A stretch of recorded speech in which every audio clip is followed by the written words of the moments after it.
Hello everyone, मैं अनिल कुमार सिंह स्वागत करता हूं आपका आपके यूट्यूब चैनल में।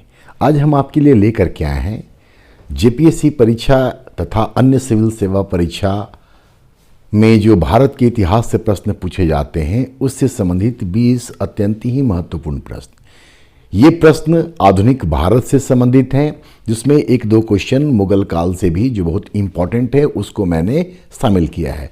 यहाँ पर क्वेश्चन को आंसर के साथ बताने के क्रम में ऑप्शन को भी हम एक्सप्लेन करेंगे, जहां जहां मुझे इसकी आवश्यकता महसूस होगी या जो इम्पॉर्टेंट इंफॉर्मेशन होगा वो भी हम आपको डिलीवर करने का काम करेंगे। तो आप क्वेश्चन को पूरा देखिए। ये जेपीएससी के पेपर 1 में जो इतिहास में आधुनिक इतिहास से 5 प्रश्न आने हैं उसके लिए हेल्पफुल होगा, और बाकी जितने भी कॉम्पिटिटिव एग्जाम हैं सब जगह ये आपके लिए निश्चित तौर पे उपयोगी सिद्ध होगा। मैंने अच्छे क्वेश्चन का सिलेक्शन करने का प्रयास किया है, उम्मीद है आपको पसंद आएगा। चलिए हम लोग क्वेश्चन को देखते हैं। क्वेश्चन नंबर 1, भारत छोड़ो आंदोलन के समय निर्मित कहां के समानांतर सरकार को जातीय सरकार के नाम से भी जाना जाता है? आप सबको पता है क्विट इंडिया मूवमेंट के टाइम में पैरेलल गवर्नमेंट भी कई स्थान पर एस्टैब्लिश किए गए थे। सही उत्तर इसका है जहां के समानांतर सरकार को जातीय सरकार कहा जाता था, वो है तामलुक। तामलुक मतलब कि मिदनापुर बंगाल में है, और सतीश सामंत ने यहां पर समानांतर सरकार का गठन किया था, और तामलुक में एक शस्त्र विद्युत वाहिनी का भी गठन किया गया था। अब बलिया को देखिए। बलिया में भारत छोड़ो आंदोलन के दौरान सबसे पहले समानांतर सरकार का गठन किया गया था, और यहाँ पर समानांतर सरकार को बनाने वाले जो नेतृत्वकर्ता थे उनका नाम था चित्तू पांडे। तो ये गाजीपुर क्षेत्र बलिया में सतीश सामंत के द्वारा चित्तू पांडे के द्वारा सबसे पहले समानांतर सरकार गठित की गई थी। जबकि सतारा जो है यहाँ पर सबसे लंबे समय तक समानांतर सरकार चला था, और इसके नेतृत्वकर्ता थे वाई.भी. चौहान और नाना पाटिल। सतारा के समानांतर सरकार को प्रति सरकार भी कहा जाता है। तो क्वेश्चन 1 आपका क्विट इंडिया मूवमेंट और उस दौरान बनने वाले समानांतर सरकार से संबंधित। क्वेश्चन नंबर 2, ये लेटर मुगल से क्वेश्चन है। निम्नांकित में से किस परवर्ती मुगल बादशाह, मतलब कि लेटर मुगल बादशाह, ने जुल्फिकार खां के परामर्श से शिवाजी के पुत्र शाहू को मुगल कैद से मुक्त कर दिया था? ये औरंगजेब के टाइम में ही शाहू को मुगल कैद में लिया गया था, और औरंगजेब की मृत्यु के बाद ये छोड़ा जा रहा है। तो किसने छोड़ा था? तो सही उत्तर पहले जान लीजिए। सही उत्तर है बहादुर शाह 1, बहादुर शाह प्रथम। बहादुर शाह प्रथम औरंगजेब का पुत्र था और वास्तविक नाम था मुअज्जम। बहादुर शाह प्रथम को शाहे बेखबर कहा जाता है, और इतिहासकार सिडनी ओवेन ने बहादुर शाह प्रथम के संदर्भ में कहा था कि यह अंतिम मुगल बादशाह था जिसके संदर्भ में या जिसके संबंध में कुछ अच्छी बातें कही जा सकती हैं। तो मतलब औरंगजेब के बाद अगला बहादुर शाह प्रथम, जिसके संदर्भ में कुछ अच्छी बातें कही जा सकती थी। बाद में जितने भी शासक आए उनके लिए अच्छे शब्दों का कमी होने लगा इतिहासकारों के नज़र में। तो आंसर इसका है सी। अब बाकी को देखिए। मोहम्मद शाह रंगीला, इनके समय में जो कुछ महत्वपूर्ण घटना हुआ था उसको आप जान लीजिए। सबसे पहले तो ये कि मयूर सिंहासन पर बैठने वाला ये अंतिम मुगल बादशाह था। मयूर सिंहासन, जिसको कि तख्त ए ताउस भी कहते हैं, जिसको कि शाहजहां ने बनवाया था। अंतिम इसलिए था क्योंकि 1739 में नादिर शाह का आक्रमण हुआ, और नादिर शाह के आक्रमण के बाद 24 फरवरी 1739 को करनाल का युद्ध हुआ, और नादिर शाह से रंगीला बादशाह पराजित हुआ, और तख्त ए ताउस मतलब मयूर सिंहासन और उसमें जड़ा हुआ कोहिनूर हीरा भी नादिर शाह अपने साथ भारत से बाहर ले गया। मोहम्मद शाह रंगीला के विषय में कुछ और बातें जो बहुत इंपॉर्टेंट है वो है कि रंगीला बादशाह के दरबार में संगीतकार सदारंग और अदारंग को संरक्षण मिला हुआ था। संगीतकार सदारंग और अदारंग को मोहम्मद शाह रंगीला के दरबार में ही खुसरो खां भी थे, जिन्होंने तबला और सितार का आविष्कार किया था। यहाँ आपको बता दें कि आमतौर पर लोग ये जानते हैं कि तबला और सितार का आविष्कार अमीर खुसरो ने किया था, लेकिन ये सही नहीं है। खुसरो खां ने किया था, जो कि बादशाह रंगीला के दरबार में रहते थे। बादशाह रंगीला के समय में ही हैदराबाद और अवध जैसे जो रियासत थे वो आज़ाद भी हुए या मुगलों से स्वतंत्र भी हुए थे। फर्रुखसियर, जिसने कि सैयद बंधु की सहायता से सत्ता प्राप्त किया था, और फर्रुखसियर को घृणित कायर कहा जाता है। सैयद बंधु को भारत के इतिहास में नृप निर्माता या किंग मेकर कहा जाता है। सैयद बंधु में जो दोनों भाई हैं उनका नाम है हुसैन अली और अब्दुल्ला खां। जहांदार शाह, उसको कि लंपट मूर्ख कहा जाता है, और यह भी जुल्फिकार खां की मदद से ही सत्ता पर बैठा था। क्वेश्चन नंबर 3, कम्युनल ट्रायंगल नामक पुस्तक की रचना डॉक्टर अशोक मेहता के साथ और किसने किया था? तो सबसे पहले सही उत्तर है अच्युत पटवर्धन। डॉक्टर राजेंद्र प्रसाद, बहुत कुछ आप इनके विषय में जानते हैं। इनका एक दो किताब का नाम आप जान लीजिए। India divided doctor Rajendra Prasad का है। सत्याग्रह इन चंपारण डॉक्टर राजेंद्र प्रसाद ने ही लिखा था। ठीक है। पट्टाभी सीतारमैया, थोड़ा सा स्पेलिंग मिस्टेक है, पट भी लिखा चुका है। पट्टाभी सीतारमैया, इन्होंने, ये गांधी जी के फॉलोअर थे, गांधी जी के प्रिय शिष्य माने जा रहे हैं। ठीक है। और इनके द्वारा जो किताब लिखा गया उसका नाम है history of Indian national Congress, जिसमें कि 1885 से लेकर के 1935 तक के कांग्रेस के इतिहास का वर्णन किया गया है। तो डॉक्टर अशोक मेहता और अच्युत पटवर्धन ने मिलकर के कम्युनल ट्रायंगल लिखा था। यहां पर यह भी जान लीजिए कि अशोक मेहता ने ग्रेट रेवेलियन नामक पुस्तक भी लिखी है। अब बचते हैं डॉक्टर राम मनोहर लोहिया। राम मनोहर लोहिया, इन्होंने भी कई सारी पुस्तकों की रचना की, जिसमें से जो फेमस है उसका नाम है मार्क्सवाद और समाजवाद, अंग्रेजी हटाओ, और इसके अलावा भारत विभाजन के गुनहगार। ये राम मनोहर लोहिया के द्वारा लिखी गई पुस्तकें हैं। नंबर 4, सविनय अवज्ञा आंदोलन के समय गुजरात में कौन सा आंदोलन चलाया गया था? सविनय अवज्ञा आंदोलन जब गांधी जी ने प्रारंभ किया तो गांधी जी के इस आंदोलन को समर्थन देने के लिए अलग अलग स्थानों पर अलग अलग तरीके के आंदोलन चलाए गए थे। दांडी तक यात्रा किया गया था, आपको पता है, और दांडी भी गुजरात में है, लेकिन इसके अलावा भी अन्य आंदोलन चल रहे थे। तो इस समय गुजरात में जो आंदोलन चल रहा था वो था बंधुआ मजदूरी से संबंधित। ठीक है। तो ऑप्शन बी 4 का सही उत्तर है। जमींदार विरोधी आंदोलन आंध्र प्रदेश में चलाया जा रहा था। टैक्स रोको आंदोलन पंजाब में संचालित हो रही थी, जबकि चौकीदारी कर के खिलाफ बिहार और बंगाल में आंदोलन चलाया जा रहा था सविनय अवज्ञा आंदोलन के दौर में। इसके अलावा महाराष्ट्र, बिहार, झारखंड, उस समय बिहार झारखंड एक ही था, और मध्य प्रांत में जंगल सत्याग्रह आंदोलन चलाया जा रहा था। तो सविनय अवज्ञा आंदोलन के दौरान अलग अलग आंदोलन भी चलाए गए हैं। नंबर 5, गोवा, दमन और दीव को मुक्त कराने के लिए या मुक्त करने के लिए कौन सा ऑपरेशन चलाया गया था? आंसर इसका है डी, ऑपरेशन विजय। ये जो ऑपरेशन विजय है ये 18 दिसंबर 1961 की मध्य रात्रि में शुरू हुआ था, और इस ऑपरेशन को लीड कर रहे थे जनरल JN चौधरी। और अगले ही दिन 19 दिसंबर 1961 को दोपहर 2:25 पर यह ऑपरेशन समाप्त भी हो गया, और गोवा, दमन और दीव में राष्ट्रीय ध्वज या तिरंगा को फहरा दिया गया था। ऑपरेशन पोलो का संबंध हैदराबाद, जो देसी रियासत थी, जो अपने समय का सबसे बड़ा देसी रियासत था, उसके विलय के लिए, उसको भारतीय संघ में शामिल करने के लिए या उसके एकीकरण के लिए जो आंदोलन चलाया गया उसका नाम था ऑपरेशन पोलो।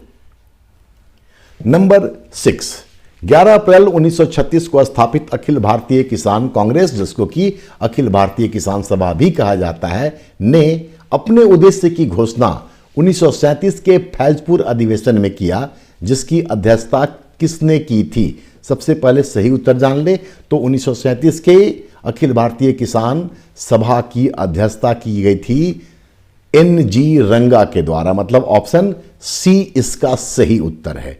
ये NG रंगा यहाँ पर अधिवेशन की अध्यक्षता करते हुए कहते हैं कि हम अपने को इसलिए संगठित कर रहे हैं कि समाजवादी राज्य और समाजवाद की स्थापना की जा सके। जवाहरलाल नेहरू 1937 में भारतीय राष्ट्रीय कांग्रेस का भी फैजपुर में अधिवेशन हुआ था। फैजपुर महाराष्ट्र में है और फैजपुर एक गांव है। इस दृष्टिकोण से कांग्रेस का एकमात्र अधिवेशन जो गांव में हुआ था वो था फैजपुर 1937 और इसकी अध्यक्षता पंडित नेहरू ने की थी। स्वामी सहजानंद 1936 में जब अखिल भारतीय किसान सभा का गठन हुआ था लखनऊ में, तो उसके ये अध्यक्ष थे और उस दौरान 1936 में एनजी रंगा महासचिव थे।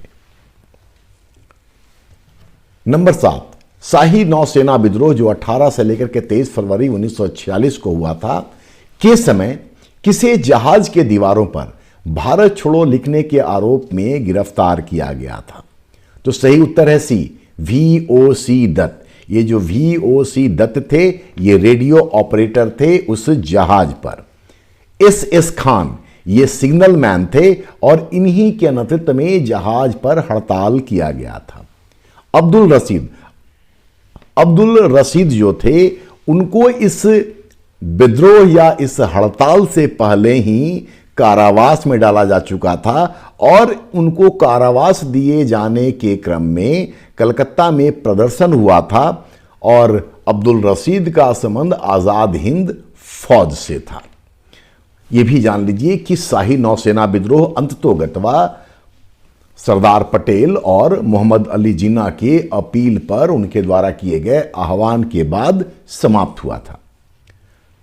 नंबर 8, सर शिव स्वामी अय्यर ने किसे रद्दी की टोकरी में फेंकने लायक बताया था? आंसर है इसका बी, साइमन आयोग के रिपोर्ट को। यहां पे साइमन छूट गया है, थोड़ा उसको देख लीजिएगा प्लीज। ऊपर में चला गया है वो नेहरू रिपोर्ट को, ऑप्शन ए में लिखा हुआ, उसके बाद साइमन आयोग की रिपोर्ट को। तो बी में साइमन आयोग का रिपोर्ट लिखा हुआ है, आप इसको सुधार के पढ़ लीजिए प्लीज, और यही इसका आंसर है। नंबर 9, किसने कहा था नेहरू राष्ट्रभक्त है जबकि जिन्ना राजनीतिज्ञ? सही आंसर है मोहम्मद इकबाल, मतलब ऑप्शन डी, मोहम्मद इकबाल, जो कि पाकिस्तान के विचार के जनक माने जाते हैं। एनी बेसेंट आप जानते हैं थियोसोफिकल सोसाइटी से इनका संबंध था।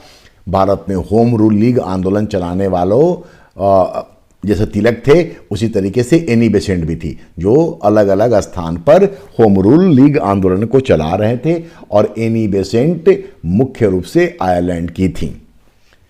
सरोजनी नायडू बताने की आवश्यकता नहीं है, लेकिन इनका एक स्टेटमेंट यहां बता दे कि मोहम्मद अली जिन्ना को इन्होंने हिंदू मुस्लिम एकता का दूत कहा था, जबकि चौधरी रहमत अली इनका संबंध कैम्ब्रिज विश्वविद्यालय से था और 1933 में उन्होंने नाउ और नेवर नामक एक बुकलेट में पहली बार पाकिस्तान शब्द का सृजन किया था।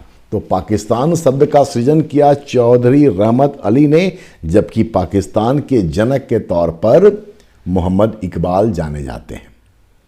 नंबर 10, किस क्रांतिकारी संगठन का उद्देश्य था खून के बदले खून? पहले आंसर जाने हम लोग। आंसर है अनुशीलन समिति। अनुशीलन समिति जिसका कि गठन 1907 में कलकत्ता में बारिंद्र घोष और भूपेंद्र नाथ दत्त के द्वारा किया गया था। उस संगठन का ही यह उद्देश्य था, खून के बदले खून। बाकी को देख लीजिए। मित्र मेला 1899 में नासिक में वीर सावरकर के द्वारा यह संस्था गठित की गई थी और मित्र मेला के गठन का इस सब क्रांतिकारी संगठन है। इस क्रांतिकारी संगठन के गठन का उद्देश्य था गणपति उत्सव मनाने से। आपको यह भी पता होगा कि गणपति उत्सव की शुरुआत 1893 में बाल गंगाधर तिलक ने किया था।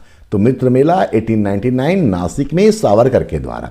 अभिनव भारत की स्थापना 1904 में नासिक में ही वीर सावरकर के द्वारा किया गया था। हालांकि 1906 में फिर सावरकर लंदन चले गए थे। तो 1904 में अभिनव भारत की स्थापना की गई, जो बेसिकली मित्र मेला का ही नया नाम था या उसका रूपांतरण था। एक चीज और जान लीजिए कि अभिनव भारत के ही द्वारा पांडुरंग महादेव आप्टे को रूसी क्रांतिकारियों से बम बनाने की कला सीखने के लिए पेरिस भेजा गया था।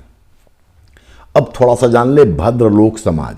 भद्रलोक समाज के संदर्भ में कहा जाता है कि बंगाल में क्रांतिकारी आंदोलन का सूत्रपात इसी संगठन ने किया। हालांकि क्रांतिकारी विचारधारा को फैलाने का काम बंगाल में बारिंद्र घोष और भूपेंद्रनाथ दत्त के द्वारा किया गया था।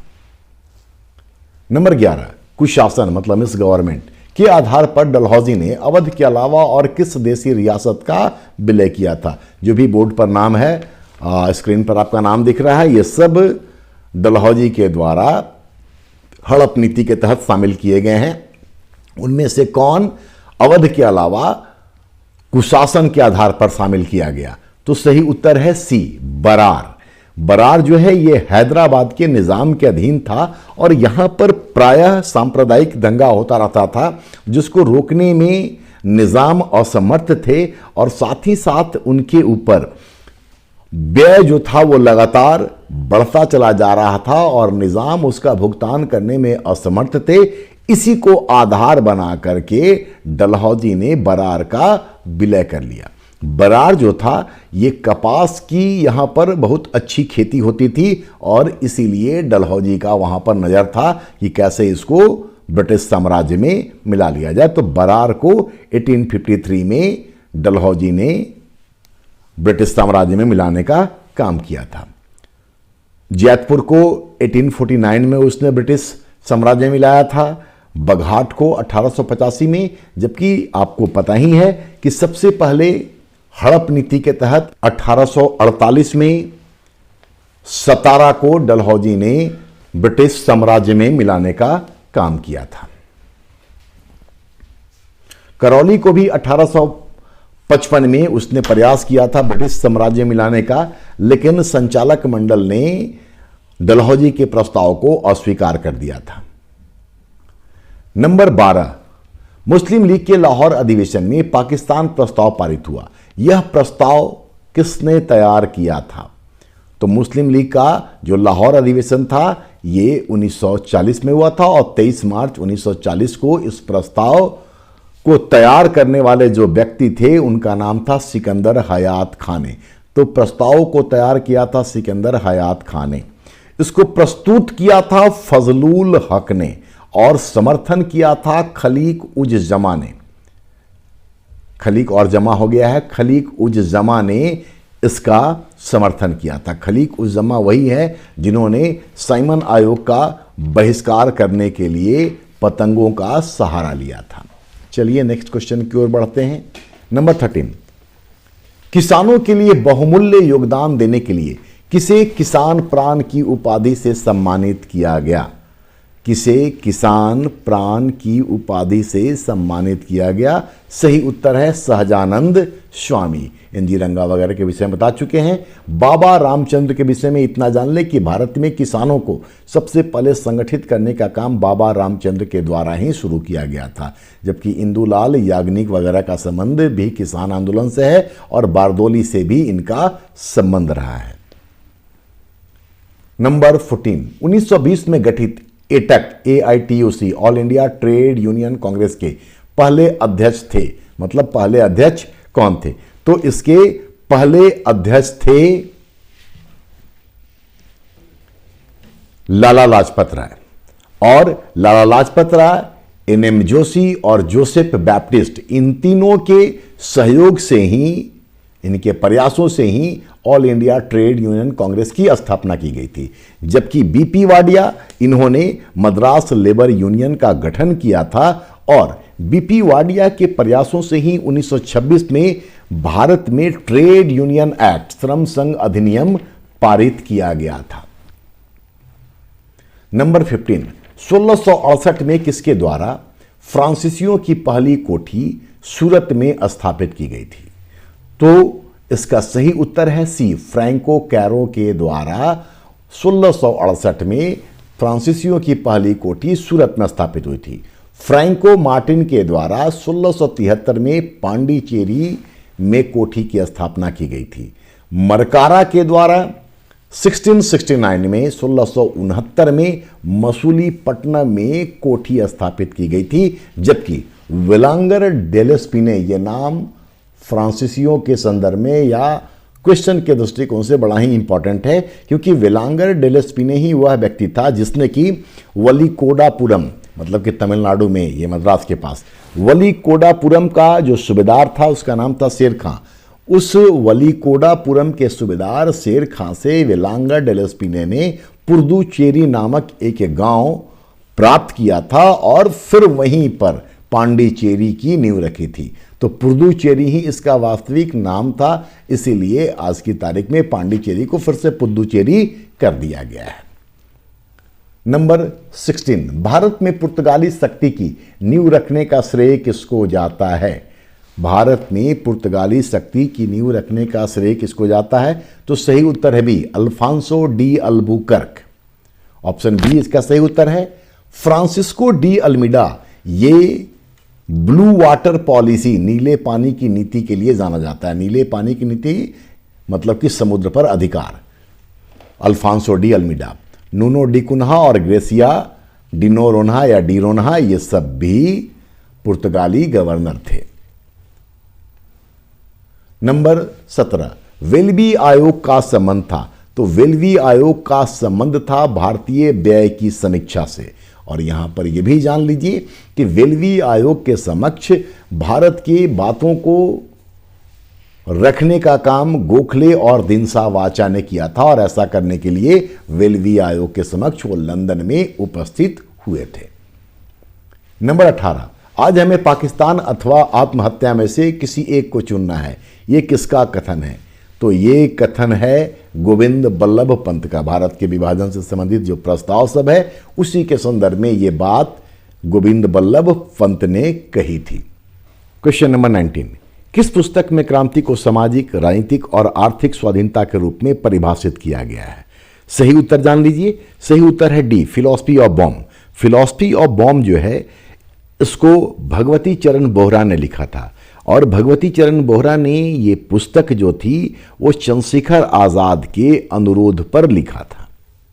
बंदी जीवन, ऑप्शन ए को देखिए, बंदी जीवन सचिंद्रनाथ सान्याल के द्वारा लिखा गया है, और बंदी जीवन को क्रांतिकारियों की बाइबिल कहा जाता है। समाजवाद एवं राष्ट्रीय आंदोलन, इसको लिखने का काम किया था समाजवादी नेता नरेंद्र देव ने, जबकि भवानी मंदिर बारिंद्र घोष के द्वारा लिखा गया क्रांतिकारी पुस्तक है। और आखिरी क्वेश्चन देखिए, मुगल साम्राज्य का प्रथम अयोग्य शासक माना जाता है। तो मुगल साम्राज्य का प्रथम अयोग्य शासक जहांदार शाह को माना जाता है, जिसको कि लंपट मूर्ख कहा जाता है। मोहम्मद शाह रंगीला के विषय में मैंने आपको पहले बता दिया है, फर्रुख सियर के विषय में भी बताया था जिसको कि घृणित कायर भी कहते थे, और बहादुर शाह प्रथम, इनके विषय ही बता दिया है कि इसको शाहे बेखबर कहा जाता है।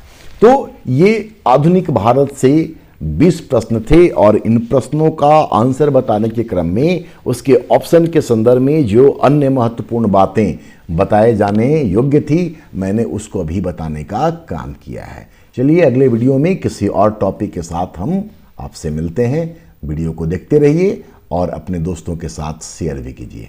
धन्यवाद।